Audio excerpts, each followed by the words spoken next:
বন্ধুর লাশ নিয়ে অ্যাম্বুলেন্সে করে তার গ্রামের বাড়ি যাচ্ছি। সময় কাটানোর জন্য ফোনটা বের করলাম। ঠিক সেই মুহূর্তেই মোবাইলে একটা মেসেজ আসে। আমার সামনেই আমার প্রিয় বন্ধুটি কফিনের মধ্যে লাশ হয়ে পড়ে আছে।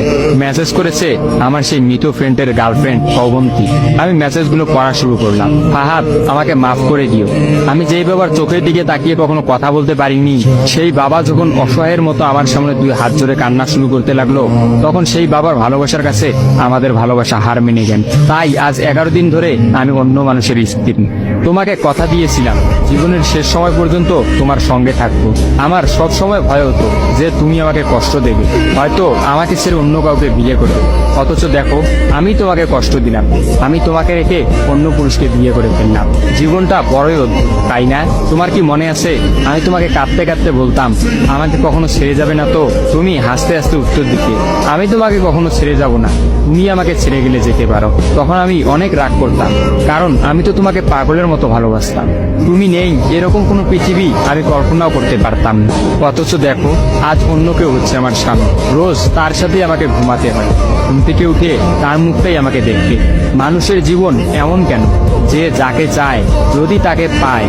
প্রকৃতির তাতে কি এমন আসে যায়? কেনই বা প্রকৃতি তাদেরকে কাঁদায়? হুট করেই সবকিছু হয়ে গেছিল, তাই আমি ইচ্ছে করেই তোমার সাথে যোগাযোগ বন্ধ করতেই আমার নাম্বারটা বন্ধ করলাম। বিয়ের দিন ভাইয়ের ফোন হাতে নিয়ে আমার ফেসবুক আইডিটাও ডিলিট করে দিলাম। তুমি অনেক কষ্ট পেয়েছো আমি জানি, যার সঙ্গে সারা জীবন কাটাবো ভেবেছিলাম তাকেই শেষমেশ কষ্ট দিলাম।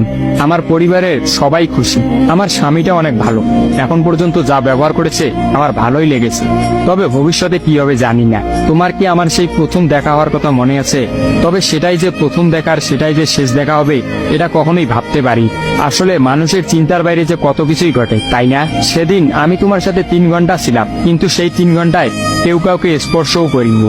কিন্তু তুমি যখন আমাকে তোমার রিক্সায় তুলে নিতে তোমার হাতটা বাড়িয়ে দিলে, তখন আমি তোমার হাতটা প্রথম স্পর্শ করেছিলাম। বিশ্বাস করো, সেদিন আমার কিছুতেই তোমার হাতটা ছাড়তে ইচ্ছা করছিল না। তোমার ঘরে আমার জন্য কিনে রাখা শাড়িগুলো নিশ্চয়ই এখনো আছে। আচ্ছা, আমি তো এখন আর তোমার নই, ওই শাড়িগুলোকে আমি পাবো? তোমার তো যখনই কোনো শাড়ি পছন্দ হতো তুমি কিনে রেখে দিতে, আমি বলতাম বিয়ের পর সবগুলো একসঙ্গে নেব। দেখো, আজ আমি বিবাহিত, কিন্তু আমার স্বামী তুমি নও। আমি এমনটা কখনোই চাইনি। নিজের পছন্দের একটা মেয়েকে বিয়ে করে নিও, তারপরে শাড়িগুলো তাকে দিয়ে দিই। মেয়েরা শাড়ি কতটা পছন্দ করে তা কি তুমি জানো?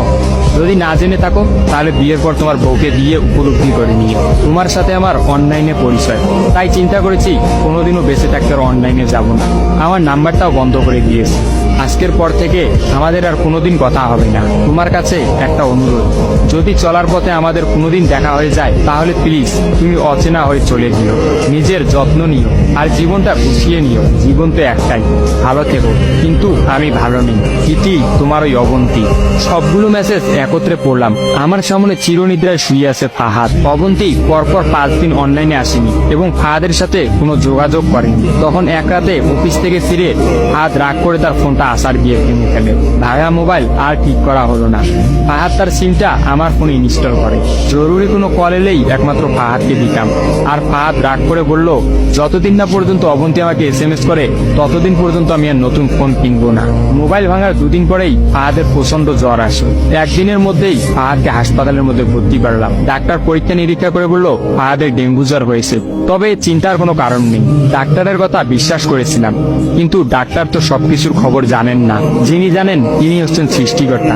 ফাহাদের হয়তো এই জ্বরকেই মৃত্যুর একটা ওসিলা বানিয়েছিলেন। যেই ডাক্তার বলেছিল চিন্তার কোনো কারণ নেই, আজ সকালে সেই ডাক্তারই ফাহাদকে মৃত ঘোষণা করলো। ফাহাদের আর জানা হলো না অবন্তীর কথা। আমিও অনেক ভেবে সিদ্ধান্ত নিলাম অবন্তীকে আর ফাহাদের মৃত্যুর খবরটা জানাবো না। অবন্তী যদি আর সত্যি অনলাইনে না আসে আর সেই পুরোনো সিমটা ইউজ না করে, তাহলে সে ফাহাদের মৃত্যুর খবর কখনোই জানতে পারবে না। কি বা লাভ এই সত্য সংসার জীবন শুরু করা মেয়েটাকে কষ্ট দিয়ে? অথচ আমি ভাবলাম সে হয়তো ভাববে ফাহাদ অনেক ভালো আছে। কোনো একদিন শাড়ি পরতে গিয়ে হয়তো অবন্তী ফাহাদের কথা চিন্তা করে। সে হয়তো ভাববে ফাহাদের কিনা শাড়িগুলো হয়তো তার স্ত্রী পরে রোজ তার সামনে আসে, কিন্তু ফাহাদের সাদা কাফন পরে কবরে যাওয়ার ঘটনাটা না হয় তার অজানাই থাকে।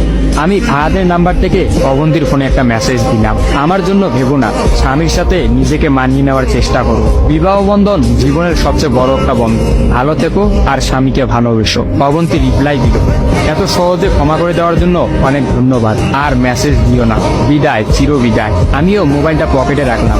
অ্যাম্বুলেন্স ততক্ষণে ফাহাদের বাড়ির সামনে পৌঁছে গেছে। কফিনে রাখা ফাহাদের মৃতদেহটা নেওয়ার জন্য সবাই দাঁড়িয়ে আছে।